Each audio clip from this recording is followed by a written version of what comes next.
Alors, s'il vous plaît, lisons ensemble. La promesse est pour vous.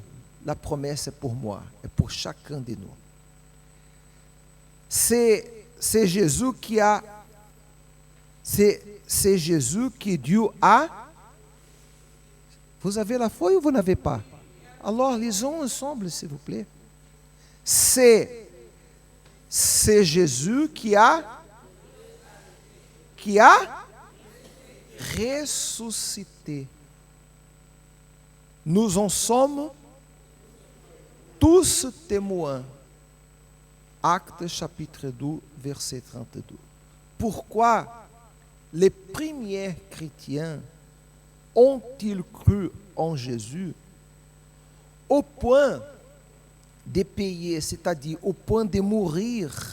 Quand on dit payer, c'est-à-dire au point de mourir, de donner la propre vie à cause de leur foi. Parce qu'il avait été témoin du Seigneur Jésus ressuscité. C'est-à-dire, ils ont eu une expérience personnelle avec le Seigneur Jésus. Et tandis que vous n'avez pas cette expérience personnelle avec le Seigneur Jésus, jamais vous serez une personne réalisée. Vous pouvez résoudre vos problèmes, vous pouvez recevoir des miracles, et le moment que vous recevez le miracle, le moment que vous résoudre un problème, vous serez ce jour-là, cet instant-là, bien. Mais le vide, il sera toujours dans vous, toujours, si vous n'avez pas une expérience personnelle avec le Saint-Esprit. Il ne se contentait pas de croire. Il croyait de la tête à la plante des pieds, c'est-à-dire tout entier, complète. La résurrection du Seigneur Jésus est l'un des principaux fondements de notre foi. Et si Christ n'est pas ressuscité, votre foi est vaine. Vous êtes encore dans le péché. 1 Corinthiens chapitre 15, verset 17. C'est pourquoi le Saint-Esprit nous a été donné. Pourquoi le Saint-Esprit nous a été donné? Pour être témoin du Seigneur Jésus. Pour cela, il a envoyé le Saint-Esprit. Pour que nous ayons une expérience personnelle avec Dieu. Amen, monsieur. Amen. C'est le Saint-Esprit qui va ressusciter l'âme pour vivre dans l'éternité dans le royaume des cieux. Un témoin est quelqu'un, s'il vous plaît, monsieur, dame, lisez. Un témoin est quelqu'un qui atteste un fait par une expérience personnelle et en personne. Quand vous expérimentez personnellement Dieu, là, vous serez un témoin du Seigneur Jésus. Que c'est différent d'avoir un témoignage. Regardez-moi ici une minute, s'il vous plaît. Regardez-moi ici. Vous pouvez recevoir la guérison d'un cancer. Vous pouvez être au point de mourir et recevoir la guérison d'un cancer. Ça ne veut pas dire que vous connaissez Dieu. Ça ne veut pas dire parce que vous êtes guéri de ce cancer-là que Dieu est avec vous. La foi qui guérit, la foi qui bénit la vie d'une personne est une chose. La foi qui sauve l'âme, c'est une chose complètement différente. Complètement différente. Peut-être vous ne comprenez pas parce que vous n'avez pas le Saint-Esprit. Si vous ne comprenez pas ce que je vous dis, c'est l'évidence claire que vous n'avez pas le Saint-Esprit. Si vous dites, je ne comprends pas, comment je peux être guéri et Dieu n'est pas avec moi? Vous n'avez pas le Saint-Esprit, c'est pour ça que vous ne comprenez pas. Guérison, ce n'est pas avoir Dieu. Miracle, bénédiction, ça ne veut pas dire que Dieu est avec vous. Vous pouvez recevoir la guérison. Si Dieu n'est pas dans vous, vous aurez un vide dans vous. Vous serez encore une personne remplie de complexes, de tristesse. Vous serez quelqu'un qui vous avancez un petit peu et si vous trouvez une barrière, vous allez reculer. Vous serez une personne qui un jour vous serez bien, l'autre jour vous ne serez pas bien. Quelques jours vous êtes fort dans la joie, d'autres jours vous êtes triste, abattu, parce qu'il n'y a pas de Dieu dans vous. Le Saint-Esprit, il vous donne une joie, une paix, une ferme assurance que Dieu est dans vous, de telle façon qu'aucun souci de la vie va enlever la paix intérieure. Même si vous perdez quelqu'un que vous aimez beaucoup, même si vous savez, mon papa est décédé, ma maman est décédée, mon fils est décédé. La mort des chers les plus aimés n'enlève pas la paix intérieure et la tranquillité dans vous, parce que Dieu est dans vous. Par contre, si vous étiez guéri d'un cancer, mais vous êtes désespéré parce que vous avez un problème à résoudre et vous ne savez pas quoi faire, ou vous avez perdu un cher, et le fait d'avoir perdu ces chers-là, vous faites une personne triste. C'est parce que Dieu n'est pas avec vous. Depuis que vous avez perdu un cher aimé, vous êtes tombé dans une dépression profonde, parce que Dieu n'est pas dans vous, mais vous étiez guéri. Le Saint-Esprit, c'est Dieu dans l'intérieur d'une personne. Dieu nous donne le Saint-Esprit pour que nous soyons témoins vivants du Seigneur Jésus. Amen, mes amis. Nous ne devons pas baser notre foi sur les affirmations des autres, ni même sur les informations que vous recevez ici dans l'Église. Tout comme les apôtres et les premiers chrétiens qui ont vu le Seigneur Jésus ressuscité, Dieu veut que nous soyons également témoins qu'il vit. Cela n'est possible lorsque nous recevrons le Saint-Esprit. Seulement quand on reçoit le Saint-Esprit, qu'on sait que Dieu est vivant.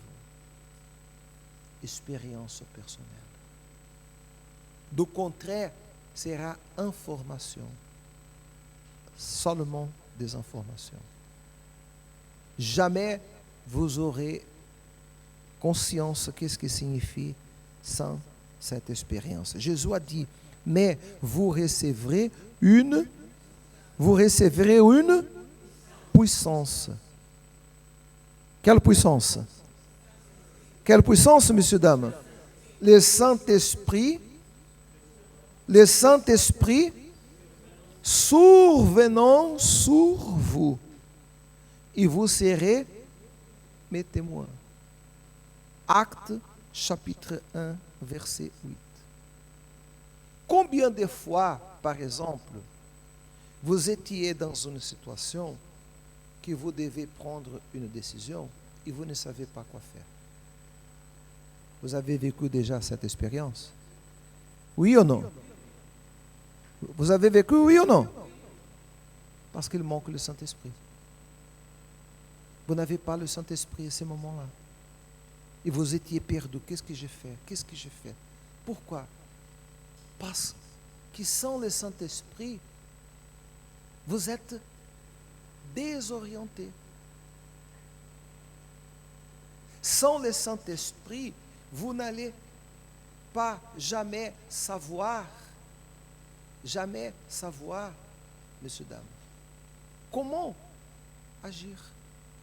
Il n'y a pas communication entre vous et Dieu. Et vous êtes désorienté. Vous avez eu déjà des problèmes dans votre vie qui vous êtes bloqués. Vous avez eu déjà des situations où vous dites non, ça c'est impossible, ça je n'arrive pas à surmonter, ça c'est trop difficile pour moi, ces problèmes-là c'est très lourd, non, ça je ne sais pas comment résoudre, parce qu'il vous manque le Saint-Esprit. Parce que quand vous avez le Saint-Esprit, vous avez puissance. S'il vous plaît, pensez bien. Qu'est-ce que c'est impossible à Dieu? Je n'ai pas écouté. Hein? Si Dieu est dans vous, rien est impossible à vous. C'est simple. Mais si Dieu n'est pas dans vous, il y aura des choses qui seront possibles, mais il y aura d'autres choses qui seront impossibles, parce que Dieu n'est pas dans vous. Vous n'avez pas puissance. Vous avez puissance lorsque Dieu est dans vous, lorsque vous recevez le Saint-Esprit. Et cette promesse vous concerne. Oui, vous qui êtes ici, qui m'écoutent maintenant, vous et vos enfants et votre famille proche au lointain. Voyez, lisez attentivement ce verset biblique après. S'il vous plaît, lisez attentivement.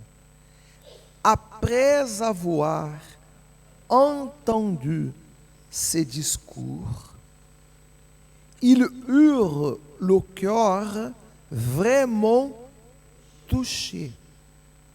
Ils dirent à Pierre et aux autres apôtres, les gens qui avaient écouté le message de Pierre, la parole que Pierre a donnée en disant que Jésus était ressuscité, ils avaient le cœur sincère, ils étaient touchés par cette parole. Ils ont demandé alors aux apôtres, ils ont dit, hommes frères, que ferons-nous? Peut-être, c'est votre question, qu'est-ce que j'ai fait? Qu'est-ce que j'ai fait pour changer ma vie? Combien de fois avez-vous posé la même question? Qu'est-ce que j'ai fait? Mon Dieu, qu'est-ce que j'ai fait? Comment puis-je résoudre ces problèmes? Comment puis-je surmonter, surpasser cette situation? Comment puis-je transformer ma vie? Bien. Pierre leur dit, le secret pour changer votre vie vient ensuite. Quel est le secret? Quel est le secret, messieurs, dames? Répentez-vous. Première chose, pour recevoir le Saint-Esprit, il faut se repentir. Repentir de quoi? Repentir de quoi, messieurs, dames? Repentir d'avoir désobéi la parole de Dieu. Repentir d'être égoïste. Repentir d'être orgueilleux.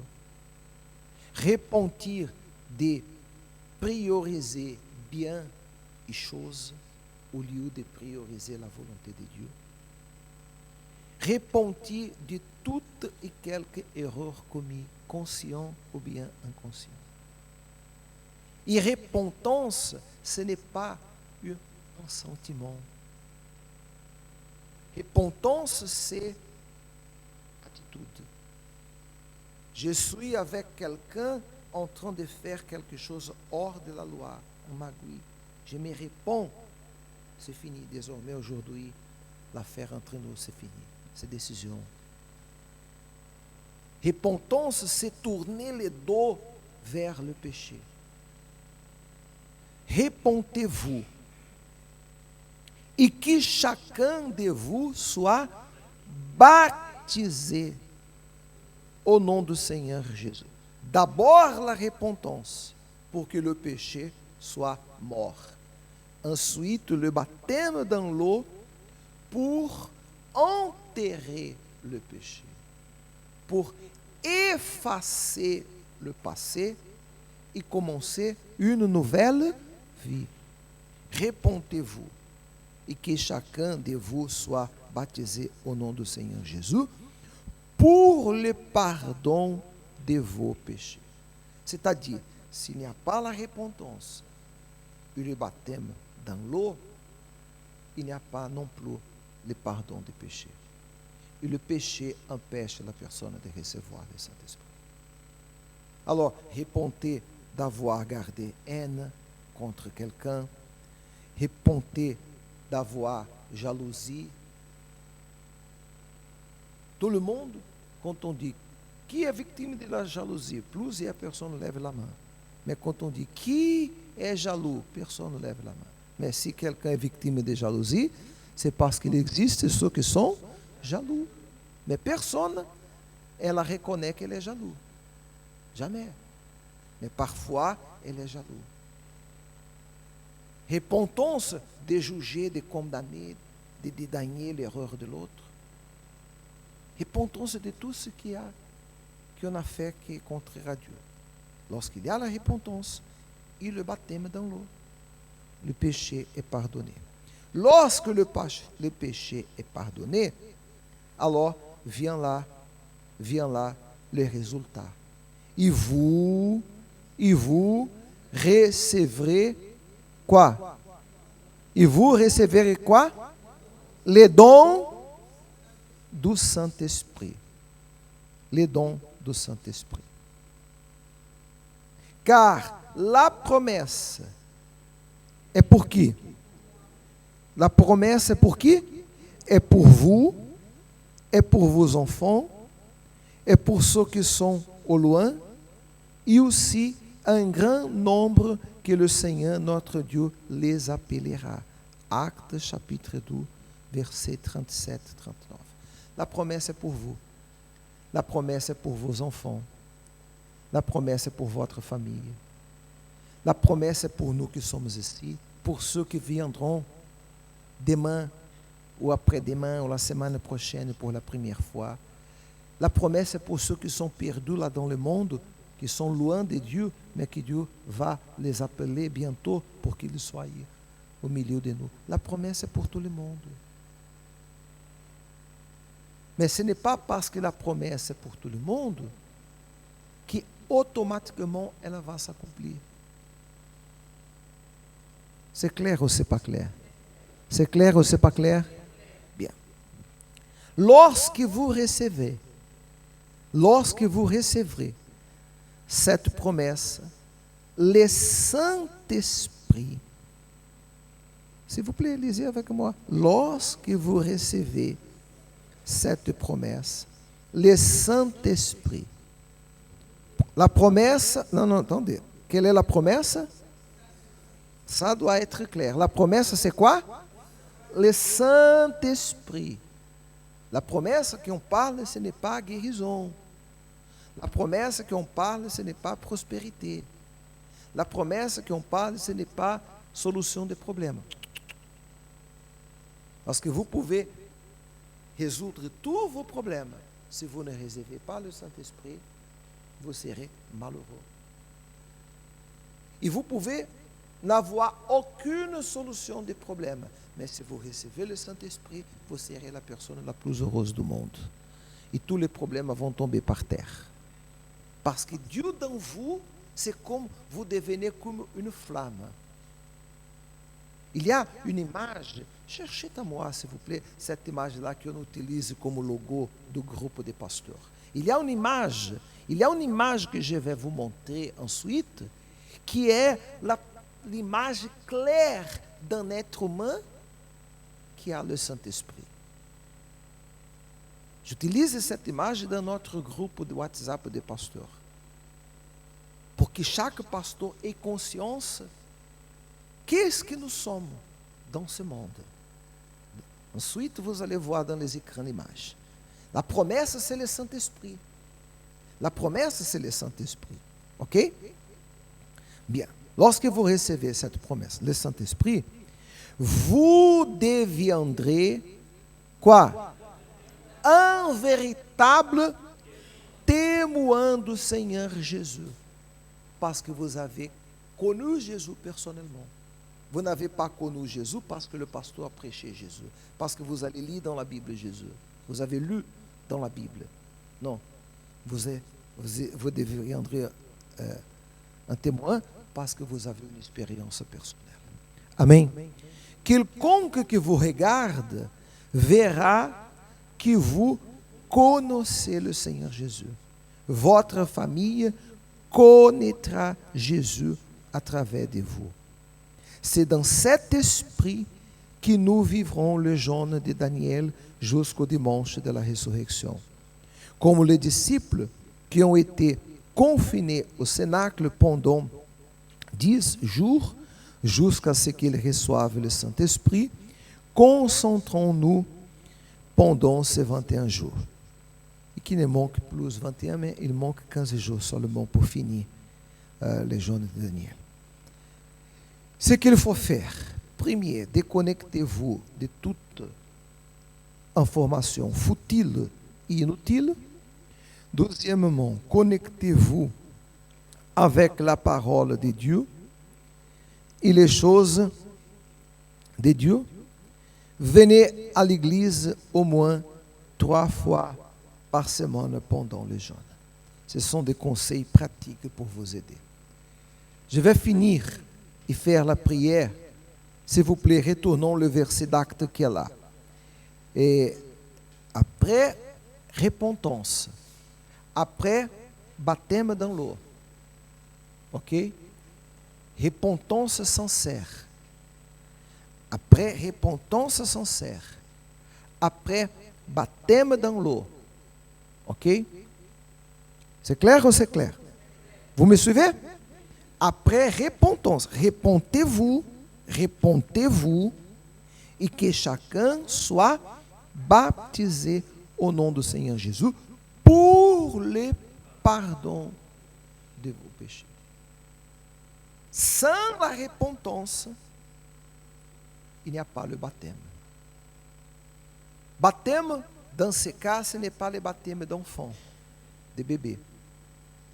Parce que non, un bébé, il n'a pas de quoi se repentir. Quelle est la conscience d'un bébé par rapport à la repentance? Quelle est la conscience d'un bébé par rapport à la repentance? Hein?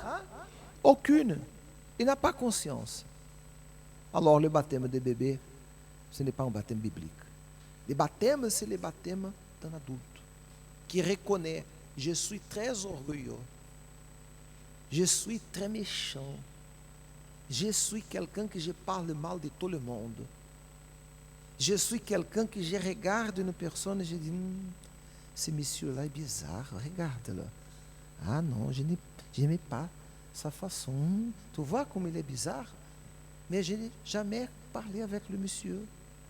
Seulement de voir le monsieur, j'ai dit non, ce monsieur-là ou cette dame-là, elle est bizarre. Ah, je n'aime pas sa façon, je ne sais pas, elle est... Non, je ne veux pas. Il y a quelque chose qui ne marche pas. Mais jamais j'ai parlé avec la personne. Combien de fois on a eu une mauvaise impression de quelqu'un et on a même jugé ou parlé de cette personne sans au moins connaître la personne. Et les jours qu'on a connu la personne, on a dit, oh là là, j'étais tellement trompé. Cette personne, elle est complètement différente de ce que j'imaginais. C'est vrai ou c'est faux? C'est vrai ou c'est faux? Ou est-ce que je suis l'unique qui un jour a fait ça? Hein? Tout le monde. C'est la nature de l'être humain. C'est cette nature qu'il faut se repentir. C'est cette nature-là qu'il faut se repentir. la méchanceté, l'orgueil, la désobéissance. Il y a des gens qui écoutent la parole de Dieu, n'obéissent pas, elle ne se répond pas. Alors, elle ne se baptise pas dans l'eau. Et parce qu'elle ne se baptise pas dans l'eau, elle ne reçoit pas le pardon de ses péchés. Et parce qu'elle ne reçoit pas le pardon de ses péchés, elle ne reçoit pas non plus le Saint-Esprit. Car ici c'est clair, répondez-vous, que chacun soit baptisé pour le pardon des péchés, et vous recevrez le Saint-Esprit. La personne reçoit le Saint-Esprit lorsqu'il y a une repentance sincère. Et là, c'est l'image que je vous ai dit. Quand la personne reçoit le Saint-Esprit, tous les démons regardent la personne comme ça. Les gens regardent votre corps physique, mais spirituellement, le diable vous regarde comme ça, comme un faux qu'ils ne peuvent pas toucher, qu'ils ne peuvent pas ni même s'approcher. Où vous placez la plante de vos pieds, tous les démons tombent par terre, parce que vous avez le Saint-Esprit dans vous, parce que Dieu est dans vous. Et où est Dieu, le mal doit s'enfuir. Où il y a la lumière, les ténèbres sont disparues. Mais si vous n'avez pas le Saint-Esprit, vous serez quelqu'un vide, bloqué.